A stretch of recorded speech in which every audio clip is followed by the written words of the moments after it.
Ini adalah perincian jumlah formasi untuk total formasi tahun 2022, yaitu 319.618. Formasi ini terdiri dari yang dapat kami sampaikan bahwa formasi yang mendapatkan notifikasi bahwa guru tersebut mendapatkan formasi adalah 127.186, yaitu guru atau disebut dengan prioritas 1, yaitu guru lolos passing grade tahun 2021. Nah, kami laporkan bahwa untuk P1 ini terkunci pada jabatan atau formasi passing grade-nya.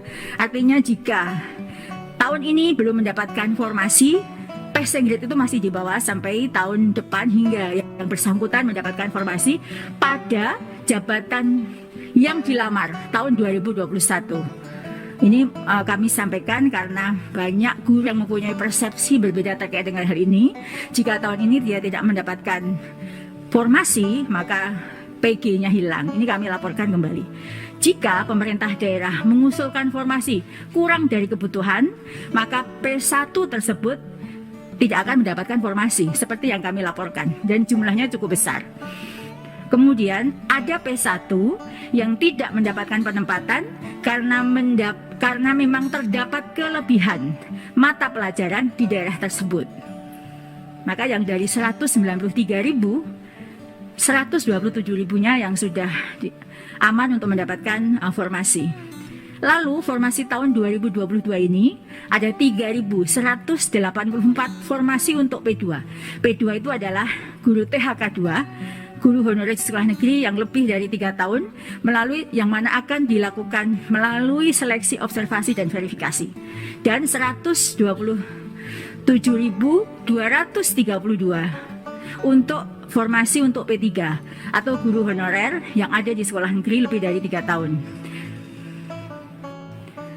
Kemudian kami sampaikan bahwa penempatan P1 ini kami laporkan kembali, menegaskan kembali bahwa penempatan P1 ini tidak menggeser guru honorer lain yang sudah mengabdi atau sudah ada di sekolah tersebut. Karena itu, terdapat formasi yang terbuka untuk I2 yang sudah ada di sekolah masing-masing walaupun terdapat P1 yang belum ditempatkan. Jadi kalau sudah ada guru yang mengabdi di situ, tidak akan tergeser oleh guru lain. Ini belajar dari praktek baik tahun 2021 karena banyak guru yang tergeser sehingga dia menjadi tidak mendapatkan mengajar lagi dan menjadi pengangguran. P1 yang tidak dapat ditempatkan diberi kesempatan untuk memilih formasi yang masih kosong dengan menggunakan mata pelajaran atau jabatan lainnya, yang mana dalam hal ini peta linearitas berlaku. Jika P1 melakukan hal tersebut, maka mengikuti seleksi observasi dan verifikasi bersama kelompok P2.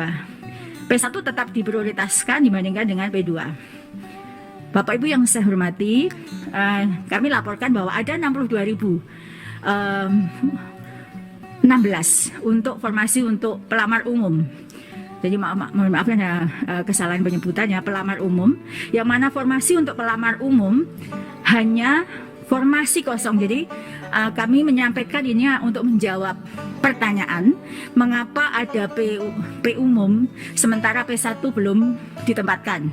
Formasi P3 untuk umum ini hanyalah formasi kosong yang sama sekali tidak ada guru honorernya.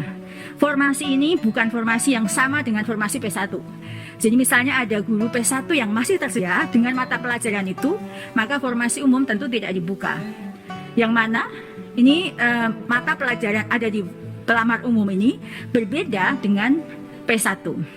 Jika masih ada P1 guru bahasa Inggris misalnya yang tidak mendapatkan penempatan, maka tidak akan ada formasi untuk umum untuk mata pelajaran bahasa Inggris. Kami lanjutkan di slide berikutnya. Nah, ini terkait dengan guru lolos passing grade yang petanya yang sekarang sedang menjadi bagian kami untuk melakukan penempatan.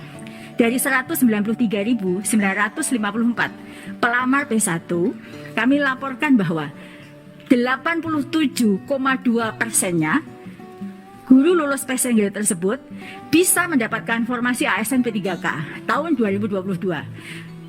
dan masih ada 12,8% yang belum mendapatkan formasi.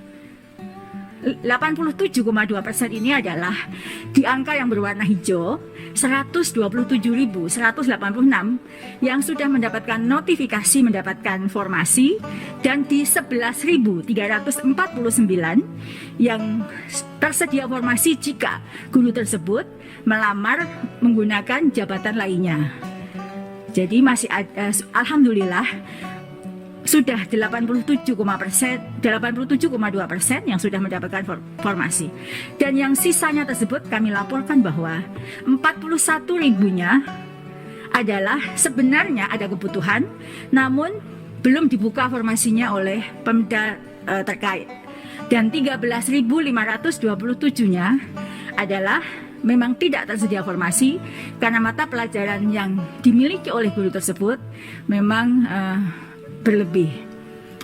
Selanjutnya, di slide ini kami laporkan bahwa yang mendapatkan notifikasi untuk melamar dengan jabatan fungsional lainnya, ini adalah yang belum mendapatkan penempatan bisa mengikuti seleksi sebagai P2, P3 ataupun pelamar umum.